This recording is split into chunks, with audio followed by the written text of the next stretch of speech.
欢迎持续锁定新闻大白话，我是黄运成。首先来为您介绍这一节国际话题的来宾，第一位是国际战略学者林玉芳，大家好；还有国际政治专家赖月谦，主持人好，观众朋友大家好；以及资深两岸媒体人许和谦。你好，各位观众朋友大家好。好，现在荷姆兹的战火又重新烧起来了吗？因为伊朗的海军呢，发布了一个震撼弹，说什么呢？说他们击中了美舰哦。说呢，伊朗海军4日在警告无效之后呢，就发射了2枚飞弹，击中了一艘试图通过荷尔姆兹海峡的美国军舰，还导致呢该军舰被迫返航。不过啊，美国的官员是否认了，说呢没有军舰被伊朗的飞弹击中。但是事后呢，伊朗呢又发布了一段影片啊，来看到啊，这个内容是什么呢？是伊朗向美军舰进行警告射击，要阻止其来进入荷尔姆兹海峡。好，那除了这个发射飞弹来阻止美舰进入荷尔姆兹海峡之外呢，还有这个伊朗也说了，说美国的驱逐舰啊在阿曼湾怎么样关闭雷达，试图接近荷尔姆兹海峡，但是一重新开启雷达之后呢，马上就被发现了哦。然后我们的那个伊朗海军的无线电警报呢，他们也被收到了，所以怎么样呢？哦，美舰呢真的是很难去突破荷尔姆兹哈，甚至现在伊朗也自己公开了荷尔姆兹海峡的管控范围，来看到这一张地图哦，伊方管控范围呢，南起伊朗的穆巴拉克山到还有阿联酋的这个富查伊拉南部之间的一个连结，那西边呢是这个伊朗的格什姆岛末端与阿联酋的乌姆盖万之间的一个连线哦，这一整块啊，全部呢都是我们的新管控范围。好，那么美国当然也是不甘示弱的啊，所以呢，川普说什么呢？说啊，我们击沉了7艘伊朗快艇。好，说美军呢也展开了反击，炸毁了6艘伊朗的这个小型船只。那行动中呢，也动用了阿帕奇攻击直升机，还有这个海鹰直升机来进行精准打击。甚至川普还说啊，说如果伊朗啊你敢进一步攻击在荷尔姆兹海峡护航的美国舰队，那么德黑兰当局会被从地球上面抹去哦。但是伊朗就说了，说没有啊，美国你并没有去攻击我们革命卫队的快艇啊，反而是你公然向2艘小型的民用货船开火，导致5名平民死亡了。所以你打的不是我们军队，而是平民。好，那所以现在美伊到底要不要真的开战呢？什么时候要开打呢？记者就问到说，现在是不是停火结束了呀？那有没有可能呢，在当晚就恢复军事打击的时候，川普怎么说？说我不能告诉你啊！如果我直接回答这类问题的话，你们会说这个人不够聪明当总统。他现在学乖了，但是他之前又已经嘴巴说太快，很多话都自己说出来了。他现在才说，我不能直接回答你。但是我们来看到啊，其实美军真的是持续的在中东部署。那目前呢，就有超过了24架的美国空军的加油机呢，通通都在这个中东上面来进行飞行。而另外呢，来看到啊，这个美媒也预告了什么？说其实川普他有一个算盘是怎么样呢？就是呢，我不断的在这边部署，然后让你伊朗先动手，这样子美国就可以名正言顺的来还击了。好，这个美媒的报道说呢，川普正试图通过一项引导被困船只驶离荷尔姆兹海峡的自由计划行动就是要刻意引导伊朗率先发动攻击，这样美国就能名正言顺的予以合法缓击了。好，所以千错万错都是伊朗的错了。好，那现在呢，甚至川普还说啊，我自己没有在打仗啊，我只是一个小规模战争而已。好，我们来听一下他怎么形容的。Country, like we have a war right now. And went to 6 weeks? They said, what's taking so long? We were in Vietnam 19 years. We were in Iraq for many years, 10 years, 12 years. We were in all these different wars. Our country's booming now, despite the fact that we're in I call it a mini war, because that's all they are. They don't have a Navy anymore. 好，这场迷你战争，结果美国好像打的也是蛮辛苦的哈。而现在呢，白宫还发布了一个什么呢？川普就是正道徒，还说什么愿原力与你同在。但是啊，这个川普不论怎么讲，或者是发多少的梗图后，伊朗也都能接招。来看到呢，伊朗现在呢也在这个自己的社群上面说什么呢？说啊，我们来总结一下这个川普他接下来会怎么样说哦？他可能周六的时候说，停火延长；周日的时候又说伊朗完蛋了。到了周一呢，改口说，有人请帮帮我。周二又说我不需要任何人的帮助。那周三又再说我想要和平。周四说战争还没结束。周五又回来说，我们赢得了战争，我们赢麻了。就是怎么样，每24小时就来个360度大转弯啊！所以呢，伊朗完全看透了川普的套路了。但是现在这场迷你小规模战争会怎么样去发展呢？如果我们已经看透川普的套路的话，是不是又要 tackle 了呢？请教赖教授。确实，如果以美国过去用兵的记录来看，这次的用兵时间还没有到那么长啊。越战打了至少10年以上，但是美国失败了仓皇撤退离开了。阿富汗战争打了23年，美国最后也失败了，仓皇撤退也离开了。伊拉克的战争也打了10年，美国还是一样撤退离开了。现在美国在伊拉克的驻军只剩下在库德族这个地区，其他的都撤走了，而且呢，打算也要从库德族这个驻军也要撤走。所以美国确实打了这个很多战争，不管从这个亚洲打到中东地区，美国几乎都没有真正的胜利。他唯一的胜利就是在第1次世界大战跟第2次世界大战之后，他的战争美国都没有打得很漂亮虽然在出战的时候都打得很漂亮，但是整个战争一延长，美国基本上来讲，我们就可以看到他的战略就失焦了。现在的伊朗的战争，你看看一开始的时候，第1个礼拜打得确实很猛伊朗好像受到很大的挫折，但是拖到现在2个多月过去了，美国似乎没办法屈服伊朗，所以他的战争也慢慢的在失焦。这次的失焦就更加的严重了，因为美国跟美国的盟友，还有全世界各国，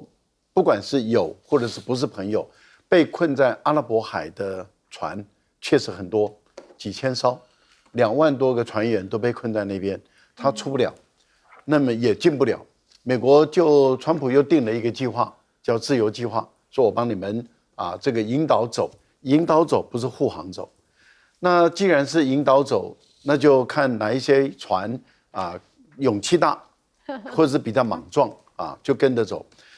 美国第一时间说我没有军舰这个穿越赫尔木兹海峡，但是后来有军舰穿越赫尔木兹海峡。那伊朗的态度就是说，你敢穿越我就打。特朗普说你敢打，我就把你从地球抹平抹掉。那果然美国确实有穿越，那伊朗确实有打，可是美军的第一时间说你没打伊朗说我有打，而且我还打中。那后来川普说他有打然后但是他打中的是这个韩国的船。那韩国的政府说我们还在查证他为什么会失火，但是我可以跟你保证，就是人员没有受伤，没有死亡，但是我们的船确实有失火，只是原因还不明。但是川普的意思就是说他是被打中的所以各位听到这些讯息都觉得为什么没有一个人说实话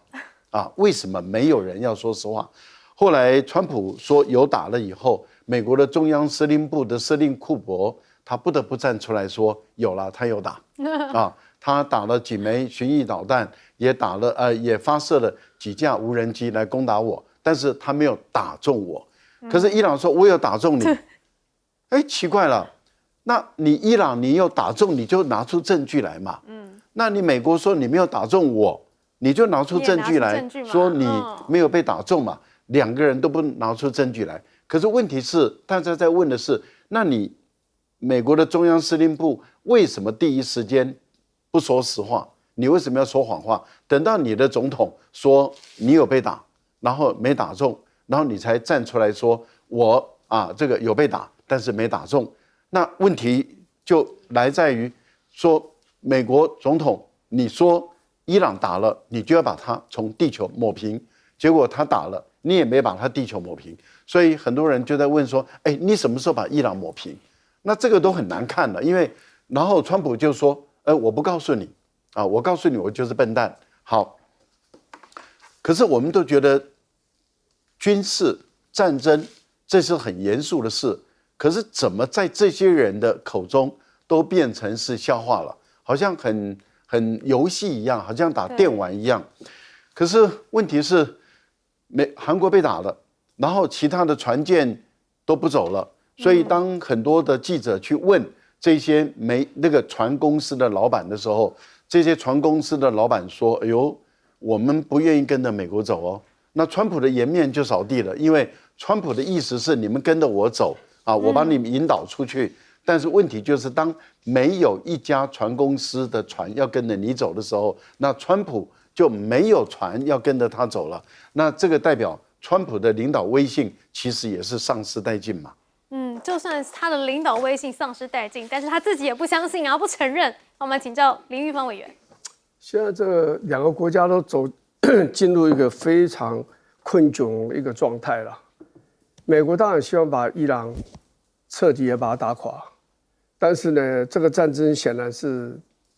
进行的不是很顺利。伊朗还是有战斗的能力，然后呢，这个美国的物价开始大肆的上涨。最近一个民调讲的就是这个礼拜一吧，1加仑的石油是4块4毛6，去年的同一个时间只有3块1毛7，所以川普的民调大跌。如果他现在在主动的去攻击伊朗的话，那伊朗又回击，然后把战火又带到这个海湾的其他国家，那这个伤害会更重，物价会变得更高。那越难收拾，所以这个川普现在就是究竟要怎么办，他真的不晓得。那伊朗其实也撑得很辛苦，伊朗现在最重要是战力还在，可是经济真的是撑不下去。你石油出不了嘛，你可以走陆路只能运那个高价值的那个提炼出来的那些油品，可是那个真正的原油，你这样去运，虽然时间省了一半，海运比较花时间，陆运比较快。可是你这样子就是划不来嘛，所以伊朗也撑得非常非常的辛苦，可是呢，为了双方的面子，他就一路只有撑下去了。这个战争是这样，我相信伊朗是没有打中美国的军舰的，因为你要拿证据，那是伊朗你要拿出来，对，影片拿出来说，你看这条船叫什么名字，什么号，我打中它了，照片在这里，啊，就是没有嘛。就是没有打中嘛，所以当然了，你说川普也很会吹啊，说打了什么打掉对方7艘的飞弹快艇，中央司令部的讲法是比较准的，那个司令已经讲了，司令说就打了6艘，所以这个川普讲话就是现在都不太有人会去相信他了。这个问题现在要怎么解决啊？说老实话，大家都没有办法，只是你去看，欧洲是最惨的，其实很奇怪，欧洲的因为还有一个乌克兰战争。在他旁边拖着他，欧洲的股市非常的辛苦，那亚洲的股市还好，还没有那么差，欧洲非常惨。美国昨天的其实股市也是不好，所以现在你说谁能够解决这个问题？换了一个总统，如果比较理性一点，可以讲道理了一点，听得进盟友们的话的话，那这个战争大概比较容易解决。你现在美国做法是说，我现在保护所有非伊朗的船只。我保护你们通过荷姆兹海峡，可伊朗说我照打。那你如果没有把握的话，影响一艘船那么贵，上面又有100-200万桶，200万桶的这个汽油在上面，那被你打中了，它损失会有多大，对不对？然后而且你美国也不对，你要嘛就说那我全部开放，伊朗我也不打了。美国说你们水都可以过，我就是从伊朗的港口出来船只，我不让它进去，也不让它出来。那请问你这样怎么叫做开放呢？所以现在很多的国家也对美国有所批评，就是说，如果真正的停火，那就大家把荷姆兹海峡全部打开，伊朗不要攻击这个任何的国家船只，你美国也不要封锁伊朗的港口，这样才在合理嘛。但是你就是没有，而且最好笑一件事说，60天到了，按照美国战争权利法，你就应该通知美国国会，要求延长，要求他批准这个战争。可是呢，你美国你的国防部长说我们现在是停火，没有战争，所以不能算。可是你现在川普刚刚讲的是什么？我们打仗啊，只是这个仗叫做叫做迷你战争，迷你战争是战争了哦，在迷你也是战争，所以这是很奇怪。所以现在我们是活在一个非常怪异的社会，主要是因为川普的原因啦。真的都是一个各说各话的一个时代。好，我们来请教徐老师。是从4月7号川普宣布这个停火以来，现在将近1个月，我们可以看到这个停火状态可以说是危如累卵像一层薄薄的蛋壳一样，将破未破。但是有趣的是就从昨天晚上，当然我们都知道，战争状态下真相永远是最大的被霸凌的对象没有真相可言，大家都是各说各话。但妙就妙在，从昨天晚上到现在呢，大家其实保留了各说各话的空间一开始是伊朗说我击中了2艘，有2枚导弹击中了美舰，然后马上这个原油市场就马上飙了5%大家就以为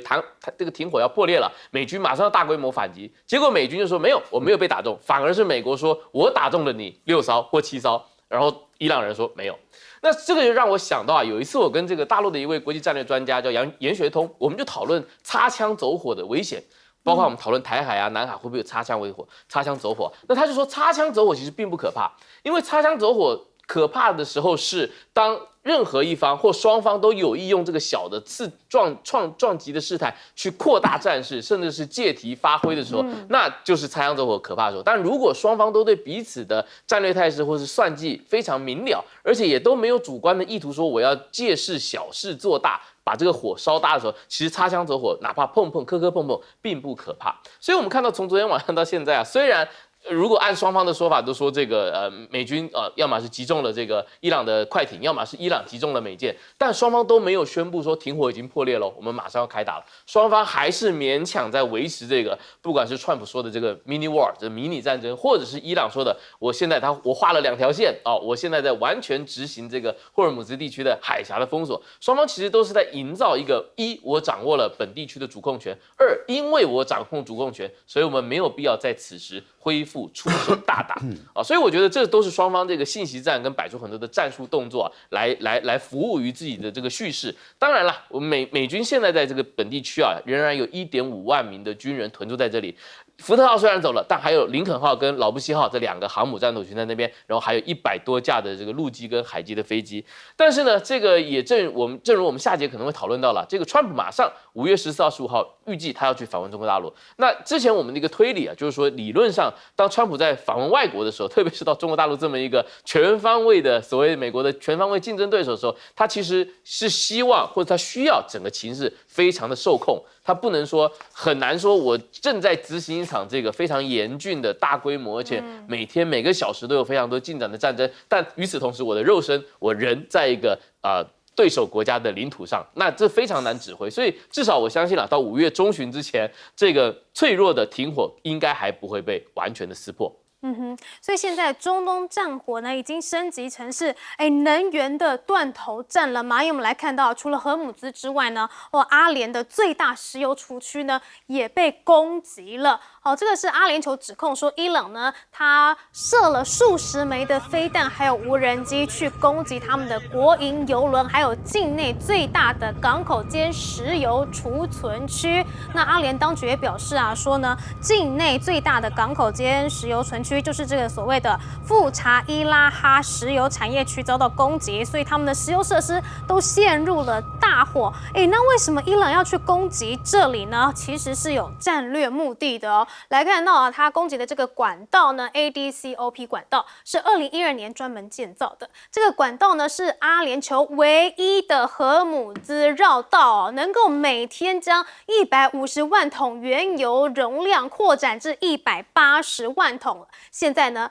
终端的港口，也就是刚刚说到的富查伊拉港呢，也被伊朗给攻击了。那在攻击这个港口之前呢，伊朗也去攻击沙烏地阿拉伯的东西管道，所以导致于他们每天损失了70万桶的运输量。它封锁海峡之外呢，连陆地上的管道也要给你攻击，所以伊朗传递的讯息非常的明确，就是如果他们无法通过荷姆兹，那也没有其他人能够绕过它。管道我通通都要给你去封锁。好，那除了攻击这个能源设施之外呢，伊朗的外长也警告了，说什么呢？说啊，这个川普跟阿联酋，你们小心一点，政治危机是没有办法靠军事手段解决的。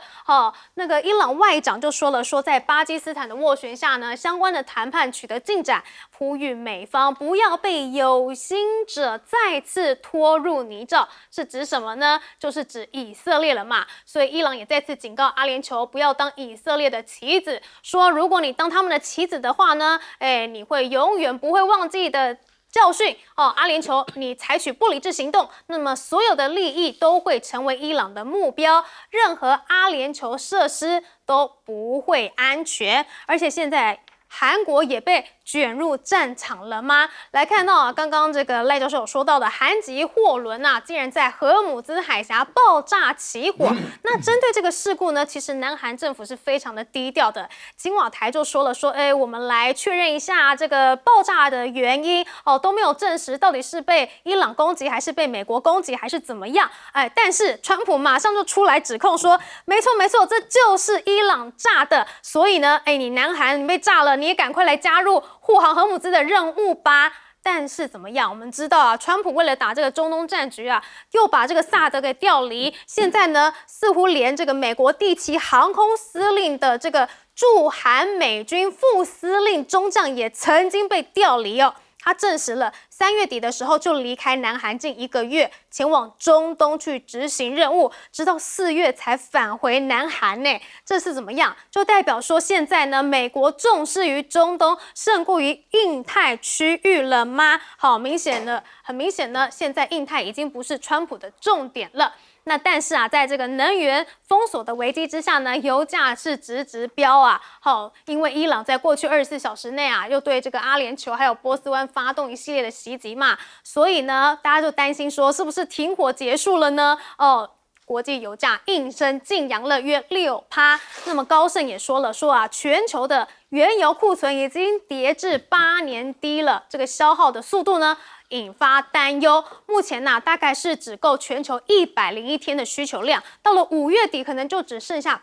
98天了。那部分地区的这个库存消耗的速度，还有供应的速度已经失衡了，很令人担忧。好，所以现在川普一直说，赶快啊，我愿意这个引导你们离开荷姆兹，这些船东们，你们就赶快冲吧。结果怎么样？困在波斯湾的船长就告诉这个电视台说，冒险通过荷姆兹海峡的船只不会成为英雄。船是船东的，损失是保险公司的，但是命是自己的。所以呢，只靠川普喊话，就希望能够消耗这个波斯湾内的几百艘船冒险冲出来，那是不可能的没有人呢要为了川普的口号去当肉盾啦。所以现在看起来，这场能源海啸还是会持续的冲击世界吗？请教赖教授。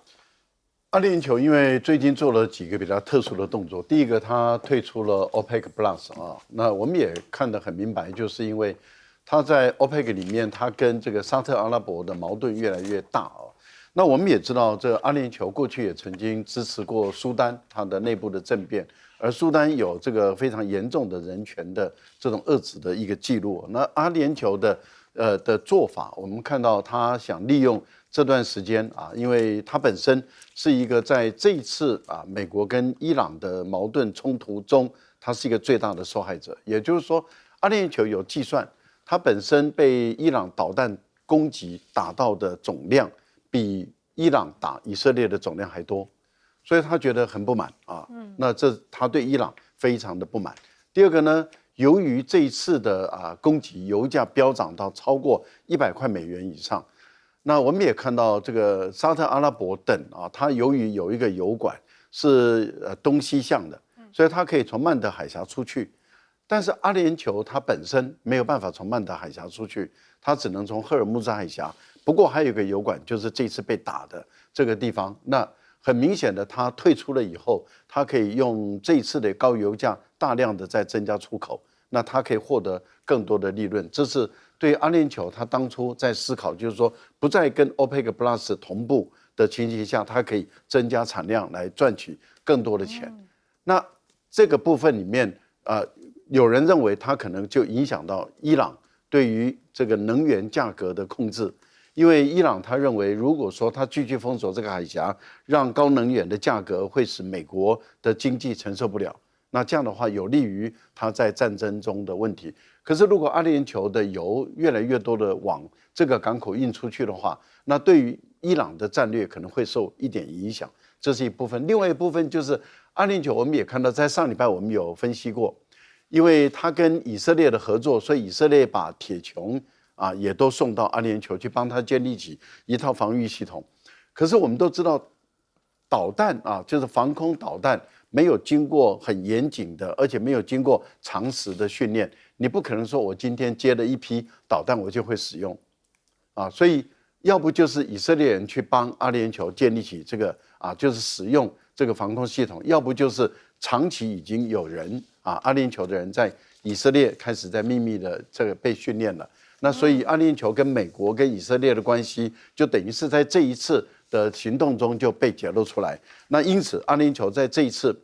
美国跟伊朗的海峡的冲突，竟然他是第一个被攻击的。那他被攻击是事实，这不是宣传画面，他确实被攻击，而且是被有效的攻击，而且是在以色列的铁穹计划还没有办法有效的建构起来下，他就被攻击了。所以对阿联酋来讲，他当然非常的愤怒，他希望这个事情要有个交代。不过很特殊的地方是在于，这一次伊朗却否认他有攻击，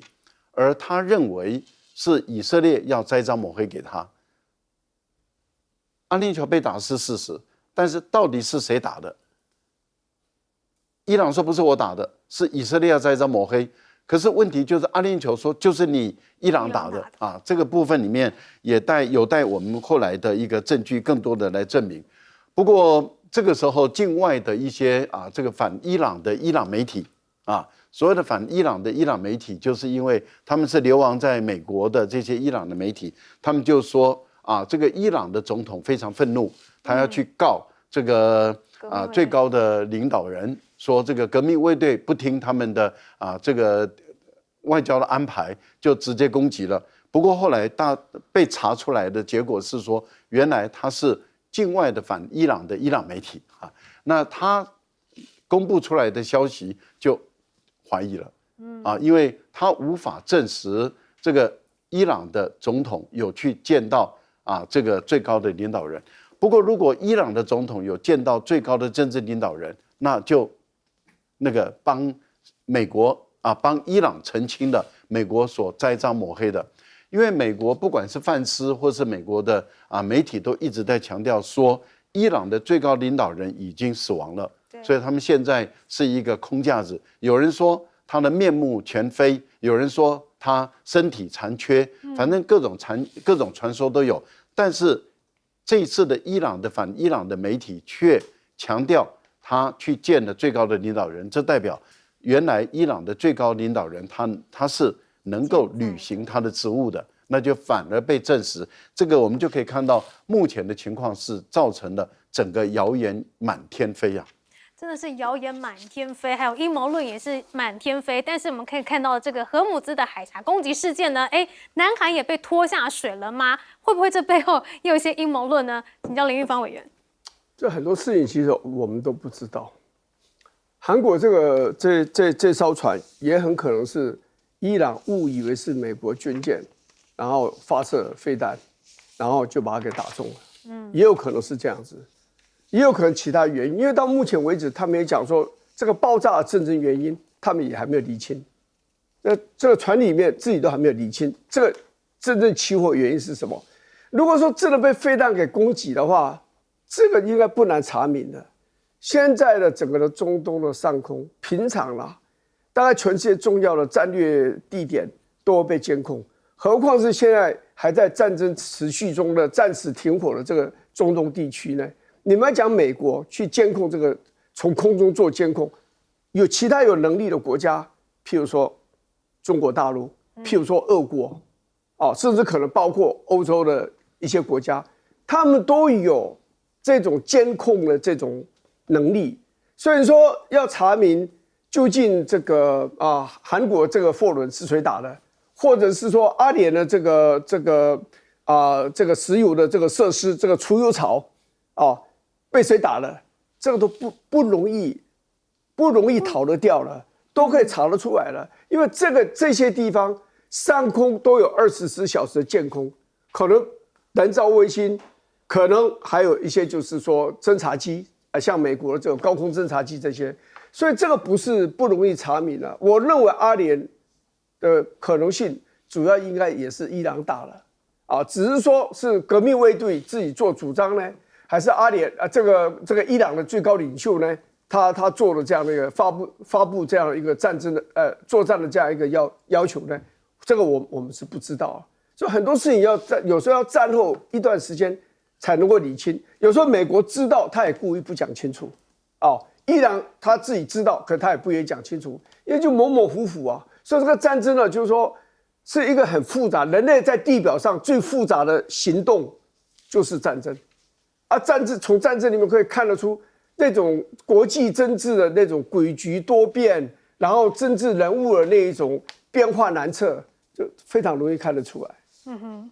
好，不过呢，川普他是可以下令出兵的，但是他却没有办法说服这些困在荷姆兹海峡的船长们驶出荷姆兹，所以现在全球的能源还是继续的斤斤涨了吗？请教徐老师。是这一次啊，这个确实如船员所说，船至船东的命是自己的。我想大家都是这个虽然够赛苗。那阿联酋其实也是，我们看到阿联酋昨天这个战火有一点重燃之后啊，他就昨天其实5月4号阿联酋公布，光在1天之内，他这个国家就被伊朗的12枚弹道导弹、3枚巡航导弹跟4架无人机攻击。那从开战以来啊，从2月28号到现在，整个阿联酋已经承受了超过550枚的这个各式导弹的攻击，以及2000多个架次的无人机。所以这一次啊，当然阿联酋到目前为止，他都是在做拦截，他还算是守势克制的状态，他并没有去进行对伊朗的境内的目标进行源头打击，没有去攻击伊朗的导弹基地或者无人机的基地，还在克制。但是呢，昨天他又退了一个群，昨天他宣布退出阿拉伯国家之间的石油输出组织啊，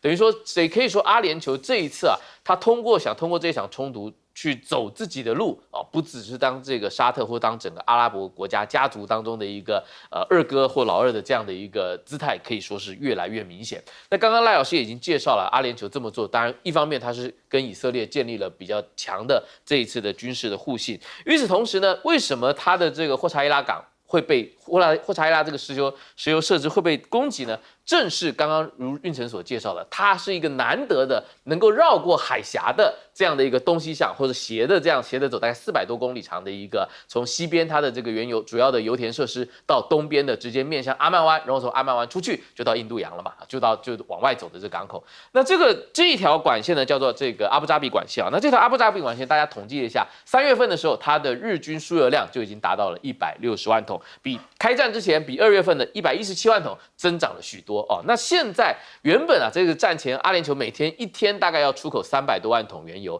那因为战争的关系，它这个出口这个产能大降啊，降了44%，它现在每天一天只出口大概190多万桶，那其中160万桶就可以从这个东西向的这个陆上的管道走。那当然我们就可以理解啊，为什么伊朗要去试图攻击这个管线的终端，也就是东边的这个出海口这个部分，就要告诉这个阿联酋说，对不起，你想绕不过我这个海峡，然后要去出口这个原油是没门的。那另外一方面，我们也看到韩国昨天被卷进来。那最近美韩可以说是非常多事情啊。这个川普就说了，因为川普现在没有盟友支持他嘛，除了以色列之外，他说那韩国你的货船被攻击了，你是不是要加入一下呢？但其实蛮难的，因为韩国总统李在明上礼拜他才公开说，因为韩国最近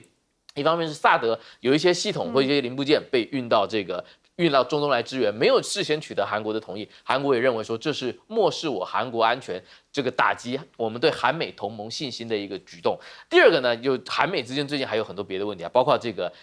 李在明政府，韩国的这个现在左派政府呢，他是想要收回战时指挥权的，他有一个政策目标是2028年要去收回整个美军驻韩美军跟韩军联动的这个作战指挥权，要把如果一旦战争爆发，这个军队这个战术战法怎么打，军队怎么调度，以及最简单的就是我们韩国的子弟兵要用什么方式，在什么地方，在什么样的战场上牺牲，这个决定权最后要抓在我韩国人的手里，要改变过去70多年来从韩战以来这个战时指挥权一直掌握在美国人手上的这个策略这个现状。但是呢，美国政府还有美国的军队在这方面其实都蛮消极的，一直拖拖拉拉说你们这个韩军条件还不够啊，你们还没有做好准备啊等等。所以这其实韩美之间的这个局很多啦。所以我想韩军要派军去这个执行护航啊，其实不太容易。好，不仅仅是这个韩军啊要去护航，这个不太可能哦。其他的船员们呢，其实也都不想要冒着自己的命，去闯这个荷姆兹。那这样的局势之下呢，川普呢还有多少川习会的筹码啊？来看到啊，伊朗不仅现在没有投降，甚至可能要去找美国的对手中国。好，来看到啊，传出伊朗的革命卫队喊话要靠拢中国，那么专家就曝说想要比照巴基斯坦来求军援呢。好，强硬派的伊朗伊斯兰革命卫队官员正在讨论战后发展与中国关系的可能性，希望能够获得中国官员多年来提供给巴基斯坦的军事援助。好，那这个华府智库的中国问题专家也说呢，中国的官员在川普直接提出要求之前呢，应该暂时不会对伊朗来施加重大压力，也就是说呢，现在中国呢，都先不要动。但是啊，不仅仅是伊朗呢，把目光看向了中国，就连美国自己也是哈。来看到啦，川普就说他非常期待跟习近平会面，那么呢，美促中国去施压伊朗重新开放荷姆兹。川普就说啦，说希望这次的访问呢非常的重要啊。那美国的财政部长贝森特更直接说了大白话，他说啊，这个希望呢由中方来加强外交努力，说服伊朗去重新开放荷姆兹。那这不就是让习近平在这个谈判桌上面坐得更稳了吗？好，但是呢，我们川普还是要说一下，我们美国在 AI 领域还是领先中国的所以我们两国之间存在着友好竞争，美国必须在 AI 竞赛中领先啊！你确定你现在的 AI 领先对于美国来说是一个筹码吗？就是因为啊，你现在在打仗所以呢 CNN 就说了，习近平现在手上还是握有2大王牌的，包括了什么呢？就是中国庞大的市场，还有稀土供应的主导定位。这个筹码呢，可能会换取美国的关键让步。那么消息人士也说啦，说川普他延后访中呢，部分的原因就是他觉得自己没有办法取得足够的筹码原本是想要利用这一次伊朗的战争快速取得胜利，作为跟习近平会晤的政治筹码，但是很明显的现在事与愿违，而且打到最后呢，反而让伊朗呢去靠拢中国，中国的筹码更多现在呢，他们两方的会面呢，有没有可能去谈这个中美第4公报呢？看起来可能性也是不高的学者就说了，说这一次的川习会最后可能还是聚焦在贸易问题，例如呢，要求中国去履行过去谈判中答应的，买美国大豆啊、农产品，还有处理芬太尼，以及进口美制飞机等等的。好，那现在呢，仗打到现在，看起来损失最多的是什么？是美国吗？所以现在是不是民怨四起呢？白宫附近呢又传出了枪击案这个是华盛顿国家广场附近呢，在周一下午发生了开枪事件，一个人被特勤局的人员开枪击中了。那另外呢，还有1名人也被子弹擦伤。但是啊，看到这个事发地点啊，距离白宫不远，就在华盛顿纪念碑附近。而且可怕的是什么啊？事发前不久，一辆载有副总统范斯的车队才刚经过这个区域但是呢，这个特勤局的副局长说了，他不认为范斯是目标，还无法推测是否跟近期针对川普的暗杀未遂有关。好，但是啊，确实啊，美国人现在真的是生活过得不太好，因为油价一直不断的在涨价啊。像是呢，这个汽油价格上涨的速度已经是 G7 中最高的，摩根大通数据估算已经上涨了42% 导致于呢，美国驾驶人的需求也正在改变，都纷纷去选这种小型轿车或者是入门款。为什么？因为比较省油啊。好，而且我们来看到油价创新高，美国赢下史上最贵的夏季驾车季每加仑4.45美元这已经创下了历史同期的最高纪录了，较去年同期大涨了1.28美元。好，那现在呢，川普还说什么很离谱的话呢？他说啊，他以前常常买中国货，但是不得不。来听一下他怎么说。I buy a lot of things from China, and because I was forced to. You know, when I was in the hotel business, I was forced to buy from China because of pricing, and because of for other reasons.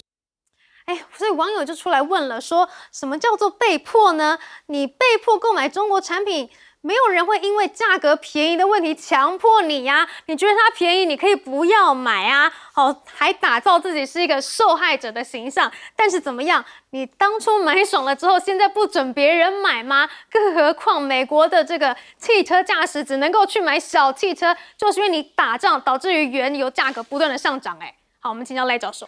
川普的这段讲话是在白宫，他面对于工商企业界的团体啊，他的一个演说。这个演说很明显，你刚刚看到他的一个动作里面，他有在看他的讲稿，所以等于是这一段他特别要讲的。那我们就在想，他为什么要突然间特别讲这一段？就是说，他过去在经营这个酒店业，在经营建筑业的时候，他这个常常会买中国大陆的这些产品，那就是因为物美价又廉。东西好，价格又便宜，这个对于他来说的话，就会降低成本，而且消费者也开心，然后他的成本也下降，所以他的荷包赚的钱就更多。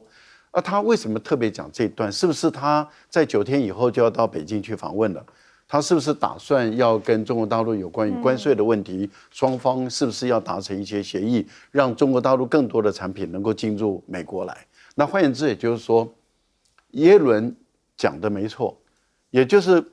在川普第一任跟中国大陆打贸易战的时候，关税拉得这么的高，然后让大陆的产品进美国的时候就变成高价了。那高价推升的通货膨胀，而耶伦当时以财政部部长的身份，再加上他是大学教授，他的研究的结果，他认为推高了他们的物价大概1%点多，也就这么的高的一个物价。所以当时耶伦刚上任的时候，他认为应该要把这个关税往下降，回到 WTO 的框架。如果能够回到 WTO 的框架，那这个整个物价会往下降，联准会就可以降息了。这本来就是一个联动的一个状态。但是拜登在他4年内也继续延续的川普的高关税，再加上打科技战，所以美国的经济跟中国的经济两受都害嘛，两个人都受伤害。但是大陆还顶住了，因为它的经济成长率还维持5%左右，可是美国就受伤了。那美国受伤，拜登也因为这样子就没办法连任，然后他的贺锦丽也没办法赢，所以民主党就失掉政权，让川普有机会上来。川普上来了以后，你看他再把关税战再打得更高，那打得更高，我们看到美国现在的情况是通货膨胀很严重，联准会已经摆明了说我没办法降息，甚至已经开始考虑。如果油价继续高涨的话，他们考虑要升息了，不降反升，这个对川普来讲已经是气急败坏了简直要骂这个联准会的主席是叛国了已经快要到这个地步了。可是突然间他在白宫的这个讲话，是不是暗示的是不是暗示的他要让大陆的商品进入美国来？如果是这样的话，那我想这是一个很大的突破。我们再看看他到底会不会这样做。可是我们又没有信心，为什么？因为目前来讲，川普已经没有办法得到我们的信任，他讲话颠三倒四，没有人能够信任。因此，他到北京来访问的时候，到底能不能有大突破？没有人有信心了，因为大家都说，只要先建立信任的第一步就够了。那另外，伊朗的动作其实反映了一个事情，就是大陆的军事工业在国际间已经获得肯定了。如果他没有获得肯定，你想想看，以伊朗在过去一直往欧洲看、往俄罗斯看的国家，他已经开始在考虑战后战争结束以后，是不是要走巴基斯坦的这条路？这是代表大陆的军工企业在国际的市场已经被肯定了，站住脚步了。好，我们先休息一下，待会回来。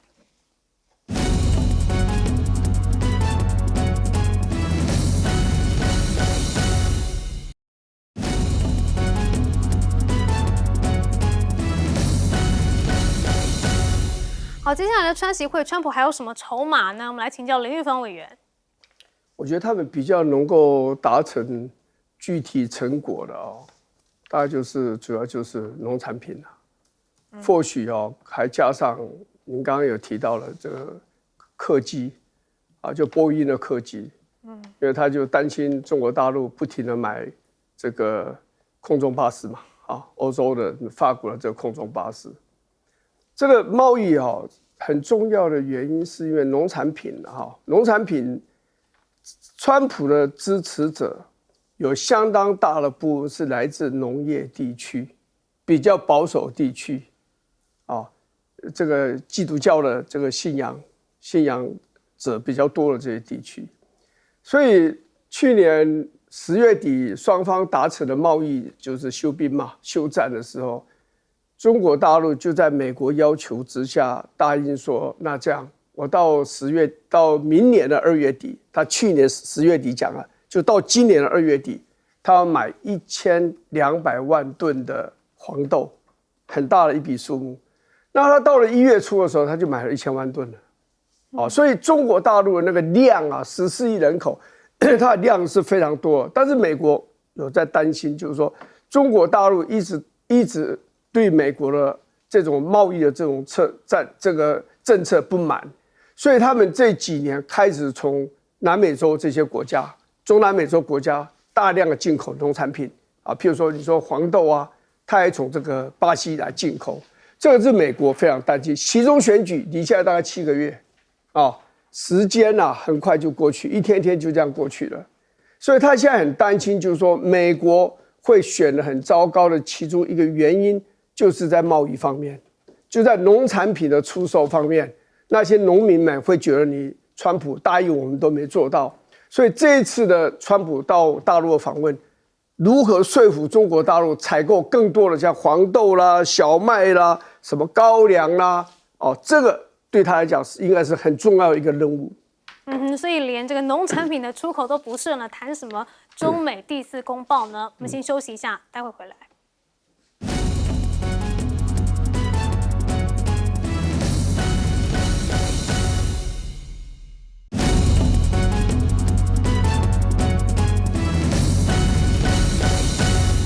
中东战争是不是让习近平的筹码更多了呢？请教徐老师。是这个，其实从去年10月底这个川习在釜山，韩国釜山在 APEC 前夕见面以后大家就开始讨论，那到底今年的这个真正的重头戏，就是川普到中国大陆之后，会不会有所谓的第4公报？那如果有的话，第4公报要谈什么呢？那当然很多人就说了，那是不是有可能就台湾问题达成一个所谓的大交易，然后再发表一份第4公报，把中美双方对于台湾这个所谓台湾问题的共识，或者是未来的解决的路径画出一个大致的蓝图。但在一方面有人乐观，但一方面也有人觉得，那这个跟川普一起发表第4公报真的值得吗？因为过去其实中美的3份重要的政治文件不管是72年的上海公报、79年的中美的建交公报，或是82年专门处理这个对台军售问题的817公报，其实过去大家的国际政治上常识是，美国总统是尊重自己的诺言的。而且美国某一位总统他做出了重大政策承诺之后的政府，不管是民主党还是共和党，他会基本上延续下去，会成为这个双方，因为在外交上就是外交上不同届的政府基本上对于前朝的立场你是要概括承受，